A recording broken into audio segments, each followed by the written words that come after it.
할렐루야. 오늘은 9월 1일 수요일입니다. 이제 벌써 9월로 접어들었습니다. 오늘 하루를 또 대표하는 것이 이 새벽 기도회라면 9월 한 달을 대표하는 것이 초하루 예배라고 생각합니다. 오늘은 9월 1일 초하루인데요. 이 예배를 통해서 하나님 이 9월 한 달을 주님께서 통치하여 주시고 하나님의 은혜에 하나님 장중 안에 저희 모두를 붙잡아 주시옵소서. 승리케 하여 주시고 하나님의 강권적인 은혜로 붙들어 주시는 그런 복된 한 달이 될 수 있는 그런 예배가 되기를 간절히 소원합니다. 우리 기도하겠습니다. 참 좋으신 우리 하나님 아버지, 오늘도 변함없이 매일매일 말씀의 자리로 저희들을 불러주시니 참으로 감사를 드립니다. 오늘도 주신 말씀 생명수와 같이 여겨서 주신 말씀에 감사하고 또 그 말씀에 순종하여 살아갈 수 있는 저희들의 복된 삶이 되게 하옵소서. 오늘은 9월 1일 초하루입니다. 이 예배가 9월 한 달을 대표하는 하나님 앞에 간절히 의탁하는 귀한 예배가 되어지기를 간절히 소망합니다. 주여, 믿음의 성도들을 축복하시고 9월 한 달을 붙잡아 주시옵소서. 역사하여 주시옵소서. 성령의 두루마기로 덧입혀 주시옵소서. 예수님의 이름으로 기도하옵나이다. 아멘.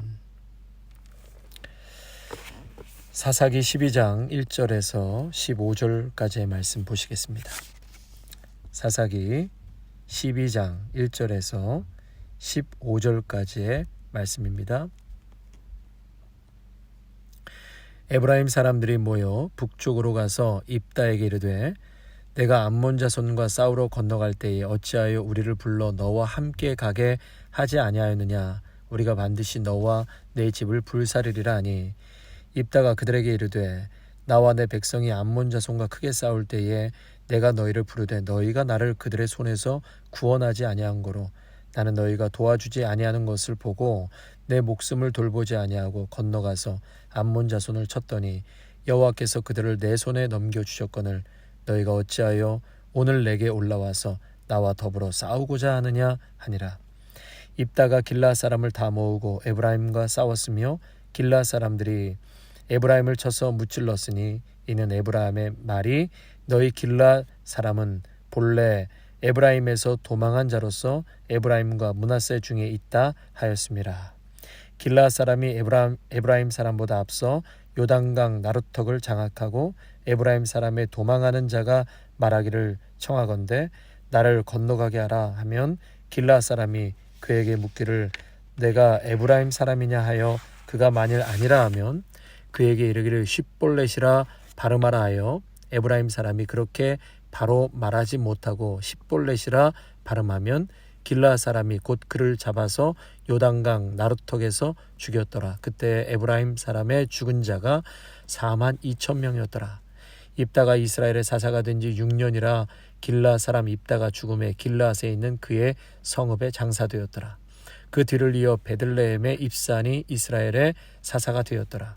그가 아들 30명과 딸 30명을 두었더니 그가 딸들을 밖으로 시집 보냈고 아들들을 위하여는 밖에서 여자 30명을 데려왔더라. 그가 이스라엘의 사사가 된 지 7년이라. 입산이 죽음에 베들레헴에 장사되었더라. 그 뒤를 이어 스불론 사람 엘론이 이스라엘의 사사가 되어 10년 동안 이스라엘을 다스렸더라. 스불론 사람 엘론이 죽음에 스불론 땅에 아얄론에 장사되었더라. 그 뒤를 이어 비라돈 사람 힐렐의 아들 압돈이 이스라엘의 사사가 되었더라. 그에게 아들 40명과 손자 30명이 있어 어린 낙이 70마리를 탔더라. 압돈이 이스라엘의 사사가 된 지 8년이라. 비라돈 사람 힐렐의 아들 압돈이 죽음에 에브라임 땅 아말렉 사람의 산지 비라돈에 장사되었더라. 아멘. 오늘 1절 말씀을 보시면은요, 에브라임 사람이 지금 입다에게 시비를 거는 장면이 나옵니다. 왜 너희들이 암몬 족속과 싸우러 갈 때 우리를 부르지 않았는가? 우리를 불러서 너와 함께 가게 하지 아니하였느냐? 그러면서 너와 너의 집을 불사르리라 그렇게 말합니다. 여러분 이 말씀이 낯설지는 않지요? 어디서 한번 들었던 말씀이라고 생각나시나요? 8장에서 똑같은 말을 시비를 기드온에게 겁니다. 8장 1절에 보면 에브라임 사람들이 기드온에게 이르되 내가 미디안과 싸우러 갈 때 우리를 부르지 아니하였으니 우리를 이같이 대접함은 어찌 됨이냐 그와 크게 다투는지라. 그러니까 지금 12장 1절에서도 또 8장 1절에서도 똑같이 에브라임이 기드온에게 그리고 입다에게 시비를 거는 거죠. 왜 부르지 않았냐고. 기드온은 살살 달래어서 그들의 노여움을 풀어주었다라고 말했습니다. 여러분 에브라임 지파는요 12지파 중에 가장 큰 지파고 또 스스로들을 리더라고 생각을 했습니다. 그런데 꼭 전쟁이 다 끝나고 나서 왜 부르지 않았냐고 그렇게 시비를 거는 거죠. 거기에다가 4절의 말씀을 보면 너희들은 우리로부터 도망한 자들이다 이렇게 말합니다. 이 말은 과거에 입다가 길라 사람들, 길라 형제들에게 추방당한 경험이 있잖아요. 그래서 그 상처를 꼭 집어서 공격을 하고 있는 것입니다. 어제 말씀해 본 것처럼 입다는 딸까지 잃게 됐죠. 그런 상황에서 목숨을 걸면서까지 이 암몬과 싸워서 이겼는데 지금 에브라임 사람들이 상처를 건드리고 입다를 모함하기 시작합니다. 입다가 이제 대답합니다. 내가 너희를 불렀을 때 너희는 나를 돕지 않았다는 거죠. 그리고 이제 와서 부르지 않았냐고 너희가 싸움을 거는가. 이 에브라임 지파는 이전에도 기드온의 그 업적을 중간에 가로챈 적이 있었습니다. 굉장히 자만심이 있고 시기심이 가득하고 또 항상 우두머리가 되려고 했습니다. 어려운 일을 피하면서도 좋은 것만 차지하려는 그런 이기적인 태도를 보였던 것이죠. 굉장히 교만하고 또 우월감이 높았던 그러한 지파였는데 결국은 비극을 초래하게 되었던 것입니다. 입다는 기드온과 다르게 에브라임을 쳐서 죽입니다. 오늘 본문에 요단강 나루턱에서 4만 2천 명을 죽였다고 했습니다. 지금 에브라임은 에브라임대로 기드온을 통해서 또 입다를 통해서 살아계신 하나님을 만났고 그들은 보았습니다. 입다 또한 여호와 하나님을 의지하고 이 전쟁에서 승리케 된 것이 여호와 하나님께서 손을 들어주셨기 때문에 승리하게 되었다라고 고백하였습니다. 그런데 결과적으로는 같은 동족끼리 닥치는 대로 죽이는 살육을 자행하고 말았던 것입니다. 오늘 이 본문을 보면서요, 저 자신에게도 우리 성도님들께도 질문을 하고 싶습니다. 우리가 하나님을 믿고 예배한다는 것이 어떤 의미가 있습니까? 이렇게 매일 새벽 예배하는 것이 나에게 과연 어떤 변화를 주고 있습니까? 라는 질문입니다. 오늘 말씀 이렇게 묵상하는데요. 한 가지 제 눈에 띄었던 것은 8장에 아까 말씀드린 그 8장의 에브라임의 태도와 12장에서의 태도가 거의 똑같다는 것입니다. 성경 장수로 봐서는 뭐 몇 장 안 넘어갔잖아요. 짧은 사건이라고 볼 수 있지만 기드온은 40년, 아말렉은 23년 사사직을 했고 야엘은 22년이에요. 그러니까 적어도 80년 이상의 세월이 흐른 것입니다. 그런데 8장에서의 에브라임의 태도나 12장에서의 에브라임의 태도는 전혀 변함이 없었다는 것이죠. 기드온에게 역사하신 하나님을 그들은 두 눈으로 똑똑히 보았습니다. 하나님께 수많은 그 사이에 제사를 드렸을 것입니다. 그런데 8장과 12장의 그 수많은 세월과 시간 속에서도 에브라임은 크게 변화된 것이 없었다는 것입니다. 물론 입다도 마찬가지죠. 그러면서 사도행전 24장의 사도 바울의 모습이 생각이 났습니다. 여러분 사도행전 24장을 보면은요, 바울이 로마로 압송되기 전에 2년 동안 헤롯궁에서 구금됩니다. 이때 신임 총독이 베스도였는데요. 이 베스도가 부임한 지 3일 만에 예루살렘으로 시차를 가게 되었습니다. 그 시차를 통해서 이제 유대 사회를 움직이는 핵심 인물이었던 대제사장들과 산헤드린 의원인 장로들과의 만남이 시작되죠. 그런데 그 첫 만남에서 베스도와 유대 핵심 인물들과의 그 첫 만남에서 나온 이야기가 뭐냐면 2년 동안 구금되어 있는 바울을 또다시 고소한 것입니다. 그러니까 대제사장들과 장로들은 총독 베스도에게 가이사랴에 투옥 중에 있는 바울을 예루살렘으로 다시 데리고 와서 재판을 할 수 있도록 요청을 하는 거죠. 여러분, 그들의 요청하는 이유가 있었습니다. 그 이유가 뭐냐면 가이사랴에서 예루살렘으로 올 때 그들이 매복하고 있다가 바울을 죽이려고 했던 것입니다.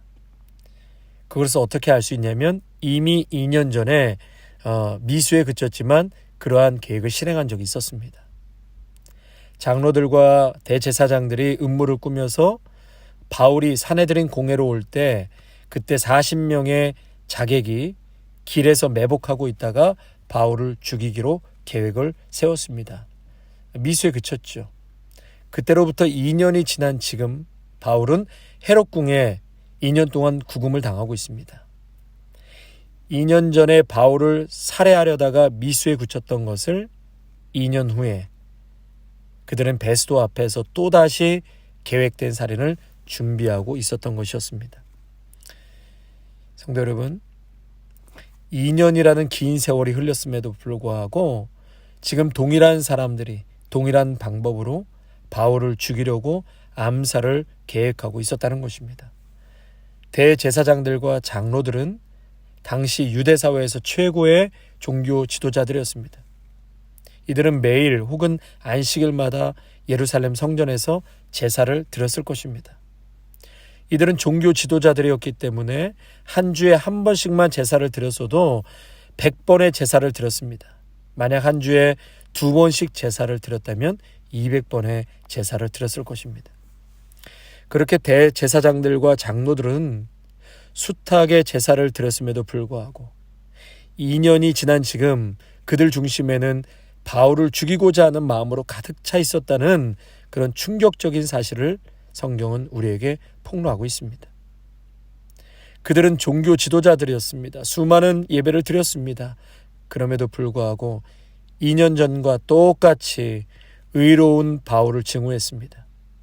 수많은 예배를 드렸음에도 불구하고 2년 전과 똑같이 의로운 바울을 고발하고 수많은 예배를 드렸음에도 불구하고 2년 전과 똑같이 무시무시한 살인 계획을 가지고 있었다는 것이죠. 사랑하는 성도 여러분, 우리가 드리는 예배는 어떻습니까? 여러분 각자가 지금까지 수백 번, 수천 번의 예배를 드렸을 것입니다. 저도 개척하고 지금까지 드린 주일 예배만 해도 300회 이상 될 것입니다. 거기에 새벽 기도회, 금요 집회 이런 예배들을 합하면 1000번 이상의 예배를 드렸을 것이에요. 그렇다면 지금까지 드린 예배가 우리 각자에게 무슨 변화를 가져다 주었습니까? 예배를 드렸음에도 불구하고 수년 전 시기하고 미워하던 사람을 지금도 계속 미워하고 또 수년 전 불의한 삶을 지금도 계속 답습하고 수년 전에 버리지 못한 욕망을 아직도 끌어안고 살고 있지는 않습니까?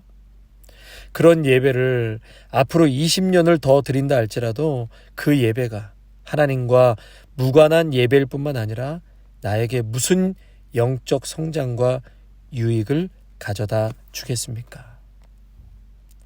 사랑하는 성도 여러분, 예배란 재물을 남김없이 하나님 앞에서 완전히 태우는 것입니다.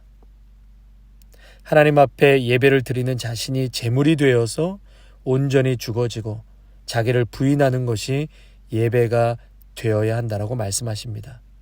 그렇기 때문에 예배는 회개로부터 시작해야 합니다. 구약의 제사는 반드시 자신의 죄를 대신해서 제물로 바치는 짐승에게 안수하여 자신의 죄를 대속케 하는 순서가 있습니다. 그것은 자신의 죄를 회개하는 순간 제물에게 그 죄가 전가되어서 제물이 그 사람을 대신해서 죽음을 당했습니다. 제사를 드리는 사람이 실제로 하나님 앞에서 죽는 것입니다. 한 주간 지은 죄를 하나님 앞에 회개하고 자신을 돌아보아야 하는 것이죠. 그리고 그런 나를 예수 그리스도의 보혈로 용서하시고 우리를 변함없이 품어주시는 하나님의 은혜에 감격하면서 드리는 예배가 되어야 할 것입니다. 성도 여러분, 오늘의 우리의 삶을 다시 한번 되돌아보면서 이렇게 수십 년이 지나고 또 종교 지도자들도 2년이라는 세월이 지났음에도 여전히 바울을 미워하고 증오하고 죽이기로 계획했다면 그들이 드렸던 그 예배, 그 눈물, 그 헌신은 과연 하나님 앞에서 어떤 것이었을까?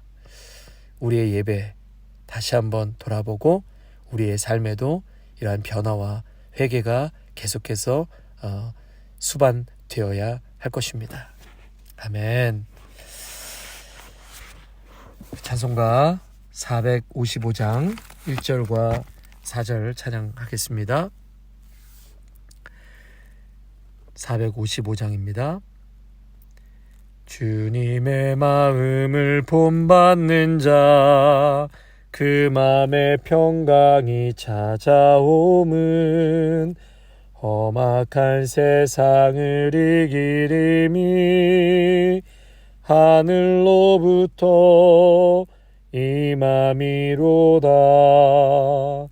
주님의 마음 본받아 살면서 그 거룩하심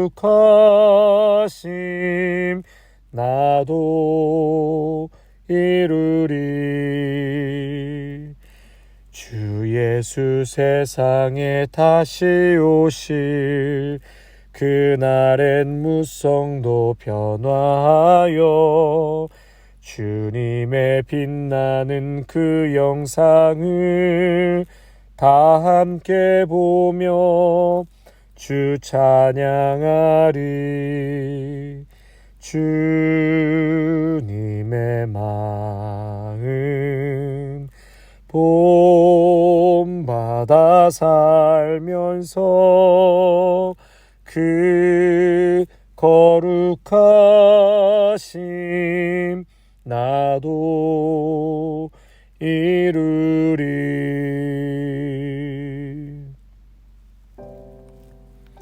하나님 아버지, 오늘 에브라임은 8장에서도 기드온에게 똑같은 시비를 걸고 오늘 12장에서도 입다에게 똑같은 시비를 거는 것을 보게 됩니다. 그러면서도 입다의 상처와 약점을 정면으로 그렇게 도전하고 괴롭게 하는 모습을 바라보면서 그 사이에 수많은 예배와 하나님의 역사와 하나님의 일하심을 보았을 터임에도 불구하고 그들은 변함없이 그렇게 우월감과 또 교만으로 동족 입다를 대한 것을 보게 됩니다. 아버지 하나님, 우리의 예배에 숱한 우리의 헌신과 기도를 다시 한번 돌아보게 하여 주시옵소서. 예배를 드리면서 수백 번 수천 번의 예배를 드리면서도 여전히 용서하지 못하고 사랑하지 못하고 품지 못하고 인내하지 못하는 그 무언가가 우리에게 있다면 하나님, 다시금 하나님께서 역사하여 주시고 인도하여 주심으로 우리의 삶에 조금씩 우리 예수님으로 인하여서 변화되어져가는 귀한 열매를 맺게 하여 주시옵소서. 우리의 예배는 죽는 것이라고 하였습니다. 아버지 앞에 나와 늘 회개함으로 한 주간에 우리의 잘못 연약한 것 또 돌아보고 회개하고 오늘 무너지고 또 넘어진다 할지라도 또다시 하나님 앞에 나와 우리의 죄를 자복하고 회개하는 그러한 참된 예배자들로 저희들을 세워 주시옵소서. 우리의 삶도 하나님 앞에 예배를 드릴수록 더욱더 성숙해져 가게 하시고 하나님의 마음을 시원케 드리는 믿음의 성도들로 저희들을 축복하시고 세워 주시옵소서. 예수님의 이름으로 감사하며 기도하옵나이다. 아멘. 이제는 죽기까지 우리를 사랑하신 예수 그리스도의 은혜와 하나님 아버지의 사랑하심과 성령의 기름 부으심이 오늘도 예배 속에 내 삶을 돌아보아 하나님이 기뻐하시는 삶으로 변화되어져 가기를 간절히 갈망하며 나아가는 믿음의 성도들과 가정과 일터와 자녀 위에, 아름다운 교회 위에 이제로부터 영원토록 함께 하시기를 간절히 축원하옵나이다. 아멘.